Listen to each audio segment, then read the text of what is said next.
Halo Safelita, kembali lagi bersama podcast spesial Safel. Nah, FYI teman-teman, jadi di episode podcast FS kali ini tuh episode terakhir di tahun 2023. Kayaknya nggak kerasa ya, udah tiba-tiba tuh udah last episode aja nih. Nah, jadi kalian penasaran nggak sih, kira-kira siapa narasumber kita di podcast episode terakhir kali ini? Kalau di episode 11 kan ada Kak Nida. Nah, episode 12 kan ada Kak Arya. Nah, di episode 13 kan ada siapa nih? Nah, mungkin kalian udah penasaran ya. Jadi di episode 13 kali ini kita ada Presiden Safel tahun 2023 yaitu Kak Antin. Annyeong, halo sobat-sobat Safelita. Nah, jadi itu ya Kak Antin ya teman-teman. Nah, aku mau nanya nih, gimana nih kabar Kak Antin hari ini? Wah, kebetulan hari ini aku lagi nggak baik-baik aja sih. Justru lagi agak nggak enak badan. Tapi juga lagi persiapan buat KKN nih. Lagi mau terbang ke Pacitan. Nah, oh iya aku juga dengar Kak Antin mau KKN. Nah, persiapan Kak Antin mau KKN ini gimana nih Kak? Udah siap apa belum Kak? Udah siap sih, kebetulan 3 hari lagi tuh aku bakalan berangkat teman-teman. Jadi udah mulai packing-packing gitu. Oke, nah mungkin tanpa lama-lama lagi ya Kak. Jadi di podcast kali ini tuh aku udah nyiapin beberapa pertanyaan dari beberapa pengurus Safel nih. Nah, mungkin Kak Din bisa jawab ya pertanyaan dengan chill aja Kak. Gak usah yang kayak serius banget gitu, gak usah. Nah oke, jadi masuk ke pertanyaan pertama nih ada dari Alin Departemen PR atau Public Relation. Jadi Alin nanya nih gini. Kalau ada kendala sama proker tertentu terkait baik SDM atau kendala teknis gitu, nah Kantin as presiden tuh cara ngatasinya gimana? Oh, Pak, aku biasanya lebih ke bakalan nanya ke sisi yang berkaitan gitu loh. Jadi kayak aku nggak langsung menyimpulkan sesuatu, tapi aku bakalan lihat dari POV dari sisi yang berkaitan. Misalnya nih kalau misalnya ada permasalahan dari peminjaman uang kayak gitu ya. Nah, aku bakalan nanya ke sisi yang bersangkutan, misalnya kayak si acara, si perkap, humas, atau bahkan sama PJ-nya gitu loh. Jadi aku bakalan lihat dari POV dari setiap si, terus aku bakalan lihat masalahnya itu tuh ada di titik mana. Nah, setelah udah tahu itu masalahnya di mana, ada kemiskoman kah atau ada hal lain, nanti bakalan kita diskusiin bareng-bareng gitu untuk solusinya gitu sih. Jadi aku nggak bakalan bisa buat kayak nentuin solusinya sendiri, pasti bakalan dari setiap si juga bakalan ngasih pendapat juga gitu. Oke nih Kantin, wah ternyata keren banget sih sebenarnya tuh cara Kantin ngatasinya gitu. Nah kalau mungkin aku lanjut aja ya ke pertanyaan selanjutnya nih biar gak lama-lama gitu. Oke, sekarang ada pertanyaan dari Selma, Departemen PR juga nih. Nah ini pertanyaannya agak sarkas gitu gak sih sebenarnya? Tapi gak apa-apa buat seru-seruan aja. Jadi Selma nanya nih, kapan sekiranya ada AC Kak? Waduh, ini pertanyaan yang berat ya, karena sejujurnya sih kalau mau ada AC mau ditaruh di mana juga sih, di ruangan yang sangat luas ini agaknya sulit gitu kalau mau ditaruh di AC gitu. Jadi mungkin konsep mau ada AC mungkin nunggu lebih luas lagi gitu ya, mungkin kayak seluas rumahnya Raffi Ahmad mungkin gitu. Jadi kita bisa sekalian ngajuin 5 AC gitu. Oke, waduh terima kasih ya tuh. Oke, pertanyaan dari Selma sangat menjawab ya teman-teman. Oke, sekarang kita lanjut ke pertanyaan berikutnya yaitu ada pertanyaan dari Audi. Nah, pertanyaan dari Audi ini terkait, oke gini aja pertanyaan dari Audi. Kantin ada tips and trik gak tetap stay waras di antara proker Safel yang gak berhenti-berhenti? Kok bisa Kantin gak kelihatan pusing banget? Nah, belum gak? Bentar ya. Jadi pertanyaan dari Audi ini sama-sama kayak pertanyaan dari Calika juga. Jadi Calika juga nanya gini, kayak Kantin tuh kan udah semester akhir ya, nah terus udah jadi presiden Safel yang pastinya hektik banget. Nah, bagaimana cara Kantin tuh mengatasi hal itu gitu? Bagaimana cara Kantin ngatur semua jadwal Kantin gitulah? Oke, kalau dibilang nggak kelihatan pusing banget, bohong banget. Ya, kayaknya ada beberapa pengurus juga yang kayak mungkin kelihatan gitu ya, aku datang tuh tiba-tiba kayak mukanya suram kayak gitu. Nah itu biasanya itu emang lagi bukan karena pengen marah tuh enggak, cuman emang lagi pusing aja gitu ya. Kalau pusing sih pusing gitu ya, tapi ya mau bagaimana lagi karena itu udah tanggung jawab aku juga gitu ya. Nah kalau misalnya gimana sih agar stay sane dari aku sendiri, biasanya nggak terlalu berlarut sama stresnya. Kalau misalnya stres, jelas stres. Capek iya, stres iya, tapi itu kan misalnya kamu terlalu berlarut dalam kesetresan kamu malah kayak kerasa kayak semakin terpuruk, terus kayak merasa semakin apa ya, semakin ngedrain energi kamu kayak gitu loh. Jadi kalau misalnya aku kalau stres mungkin bakalan kayak nyari cara biar aku tuh juga gak stres. Mungkin kalau bisa habis stres nangis, terus habis itu kayak nyari cara biar aku bahagia lagi gimana ya, cari hal-hal yang bikin kamu bisa happy lagi kayak gitu. Terus juga jangan lupa buat kayak istilahnya apresiasi diri kamu sendiri gitu loh. Maksudnya kadang kamu kerja keras juga kamu juga butuh apresiasi diri, misalnya self reward. Kayak aku pernah dulu aku tuh punya BM, kayak aku tuh pengen banget beli donat kesukaan aku. Nah waktu itu aku bener-bener lagi di titik yang paling rendah banget, sampai yang aku tuh bener-bener stres banget, apa yang mau nangis gitu. Tapi aku setelah itu aku mencoba nyari titik terangnya. Kalau misalnya udah nangis ya udah, tapi nanti kira-kira aku cara bangkit laginya kayak gimana ya, cara agar aku bisa happy lagi gimana ya.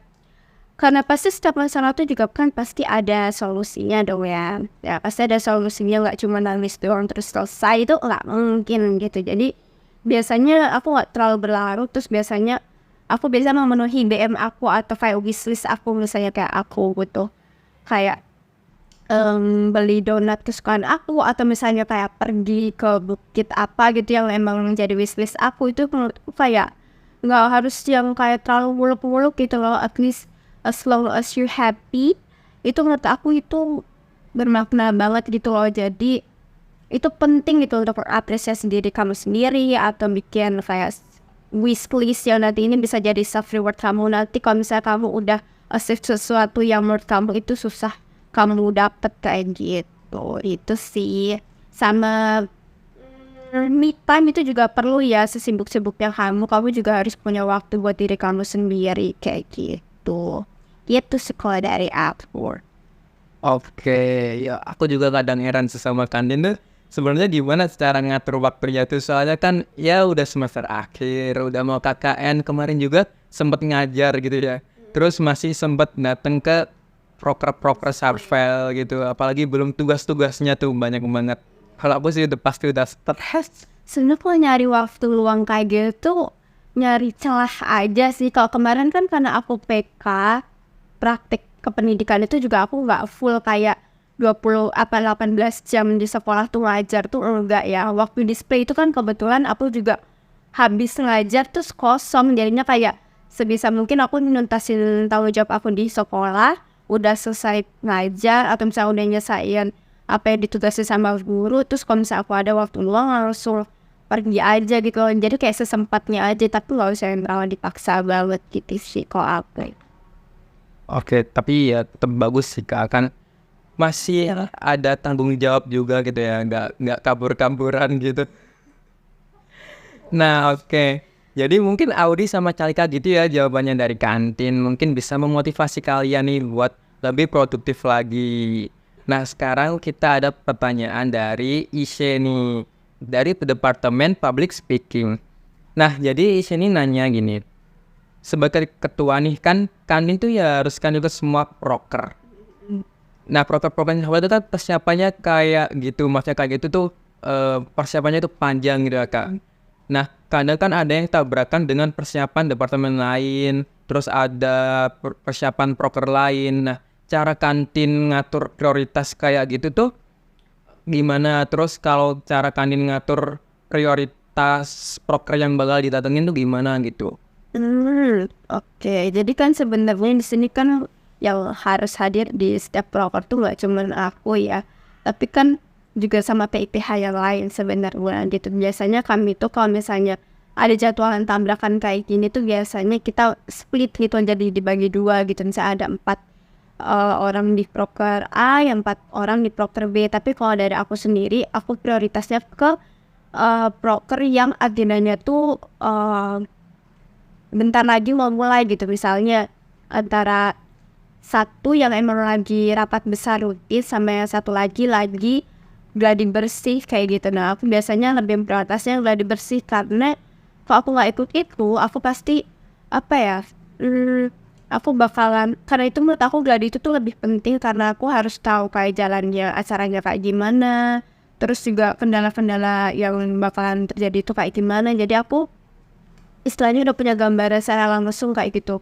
Kalau bedah juknis kan hanya secara lisan aja gitu ya, tapi kan kalau dipraktikan biasanya ada beberapa kendala teknis yang biasanya baru ngehnya itu tuh waktu gladi kayak gitu. Jadi aku lebih memprioritaskan ke gladinya gitu. Jadi emang lebih memprioritaskan ke agenda atau proker yang timeline-nya tuh lebih dekat kayak gitu. Kalau misalnya untuk rapat besar atau rapat koor kayak gitu yang rutin, biasanya kan ada notulannya gitu. Biasanya aku lebih liatin notulannya gitu sih.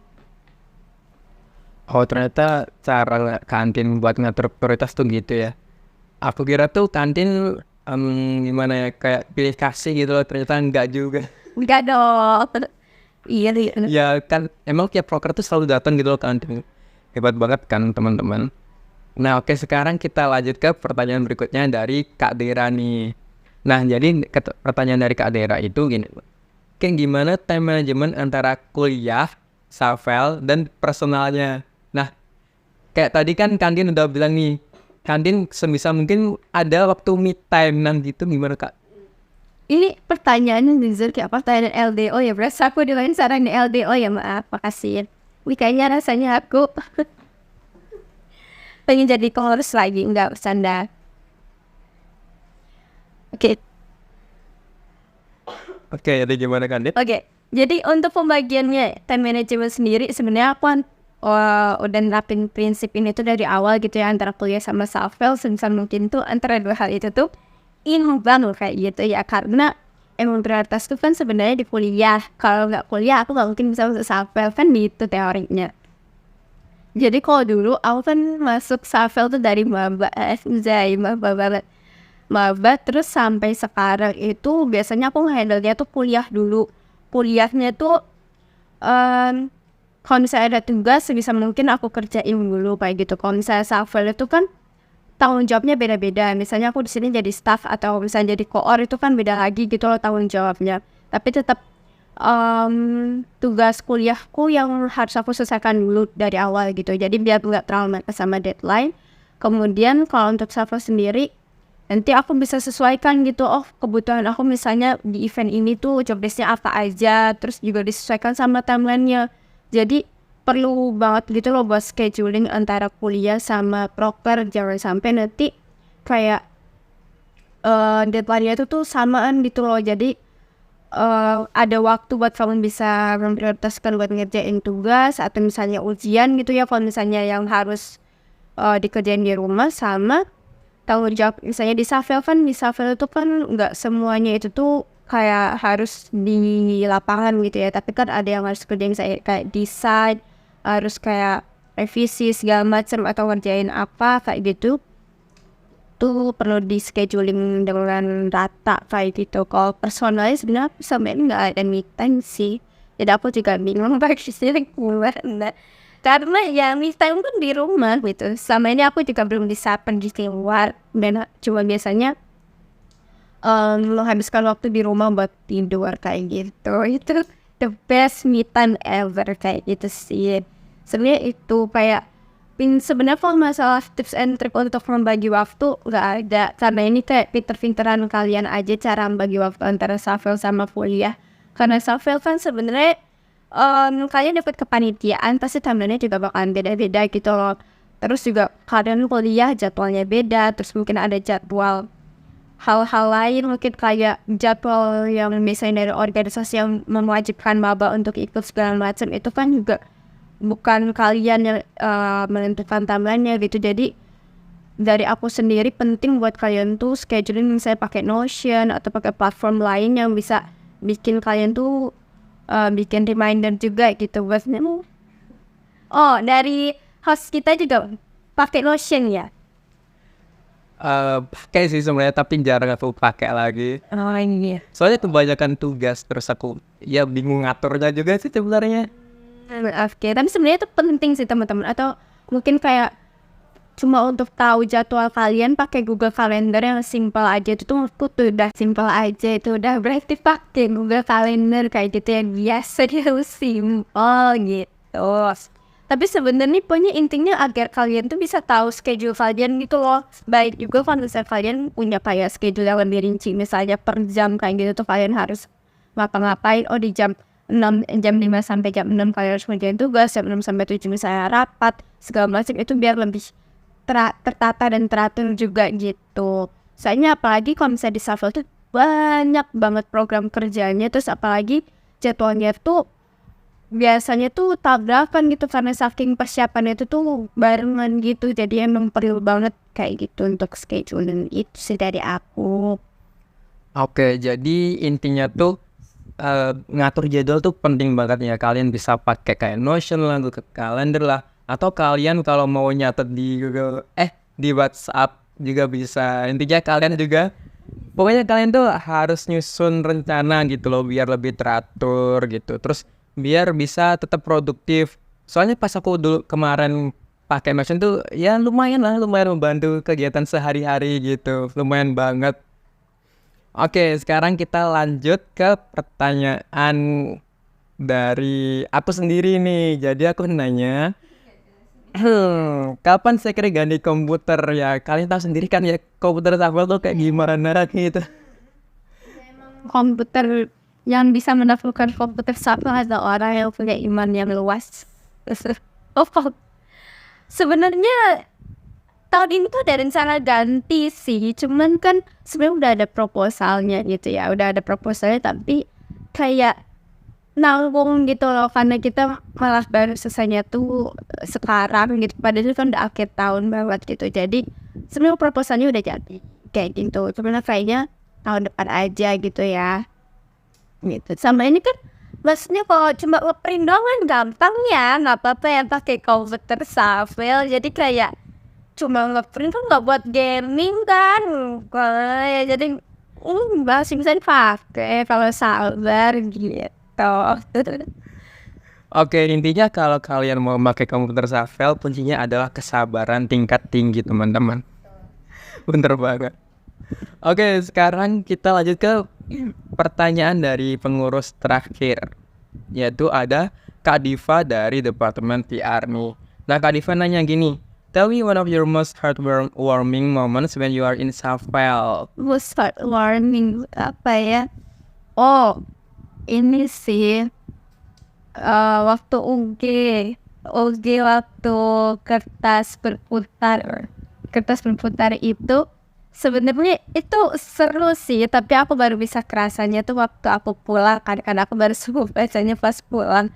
Karena walaupun itu emang kadang tulisannya tuh kadang ngejetot gitu ya, tapi itu sebenarnya itu karena itu first impression dan benar-benar kayak kalimat yang langsung terpikirkan gitu ya, dan itu banyak banget kayak kata-kata yang heartwarming banget, dan itu waktu pas aku baca pertama kali itu suka bikin aku nangis gitu loh, karena sebesar itu loh apresiasinya Shuffle ke teman-teman pengurus. Jadi gitu teman-teman, ciri khasnya Shuffle itu banyak banget apresiasi gitu ya, karena sekecil apapun tindakan kamu tuh kayak pasti bakalan bermakna besar banget kalau misalnya kamu ada di Shuffle. Kalau di Shuffle gitu, jadi itu bener-bener kayak kata-kata yang bisa apa ya, membangkitkan semangat aku juga, kayak bikin aku yang kayak udah hopeless, udah kayak mau menyerah aja, tapi melihat kata-kata kalian tuh jadi aku jadi terharu. Jadi kayak ngerasa ada alasan lagi buat aku bisa bertahan di Shuffle gitu sih. Oh, pas kertas UG itu ya, Kak. Sebenarnya tuh kayak kayak ya ampun pintar tuh belum selesai kayak gitu-gitu kan, tapi sebenarnya tuh kayak kalian tuh bisa dalam waktu semenit itu tuh kalian bisa bikin kata-kata yang benar-benar kayak heartwarming banget gitu loh, padahal ya kayak asal-asal gitu. Kayak kelihatannya nulisnya kayak ngebut kayak gitu tapi kata-kata kalian tuh bermakna banget gitu loh pas itu waktu bener-bener pas heartwarming. Apalagi kita nulisnya pas sunset gitu kayak Sunset menjelang maghrib ya, sampai kita canterin satu-satu. yes. Tapi emang bener sih, pas di kertas upgrading tuh bener-bener terharu gitu ya. Aku juga pas baca punya aku tuh kayak terharu gitu. Terus aku juga mikir, emang aku kayak gitu ya orangnya gitu. Bisa, padahal sebenarnya kita aku paling nggak berbuat sebegitu impactnya ke kalian, tapi kayak kalian merasa apresiasi aku sebanyak itu gitu loh, jadi kayak wow. Ya sih, emang bener. Kalau upgrading tuh ya selain bonding kita makin meningkat, rasa bangga kita masuk Shuffle juga meningkat gitu. Boleh.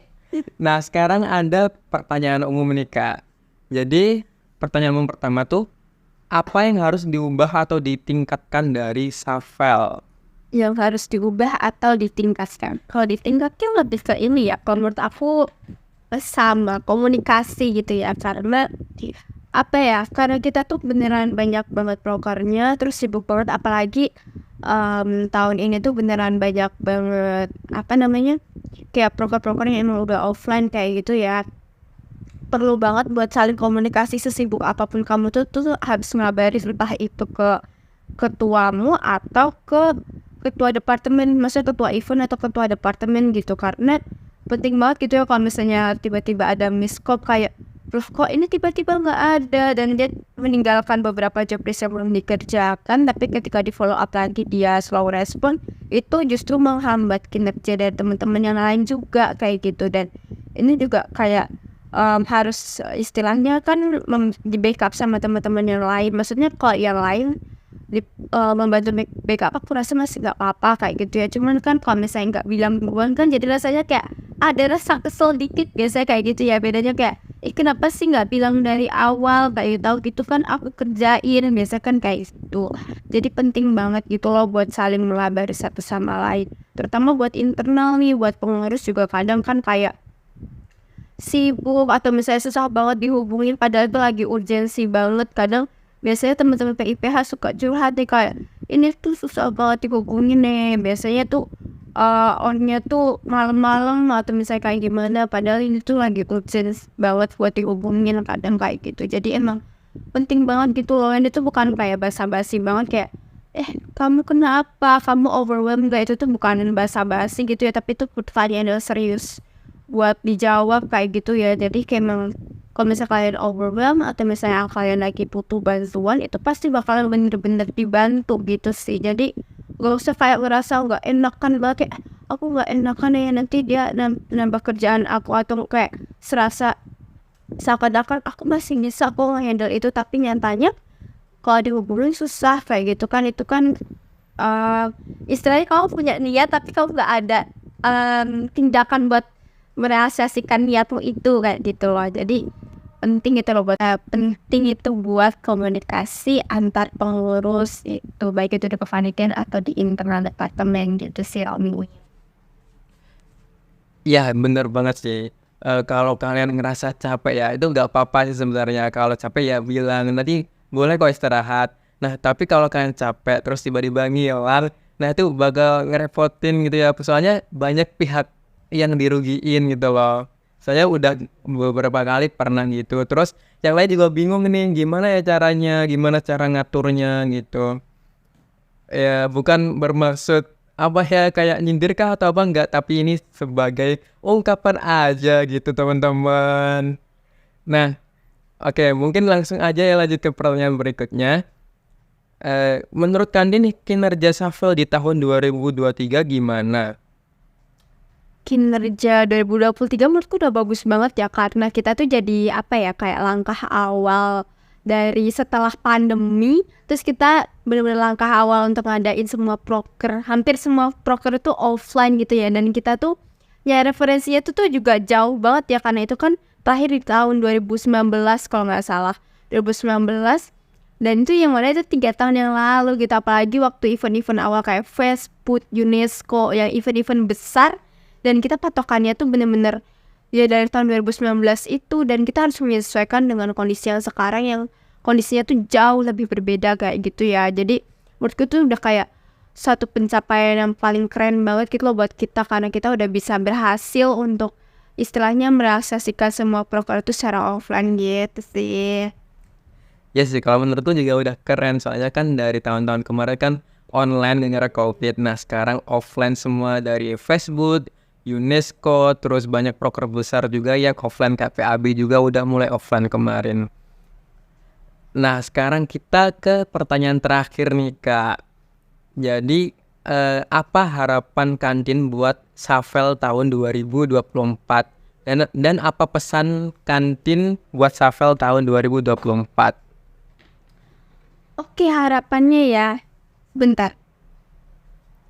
Baik Kak, mungkin bisa dipikirin dulu ya kata-katanya. Soalnya nih pembahasannya agak berat gitu ya.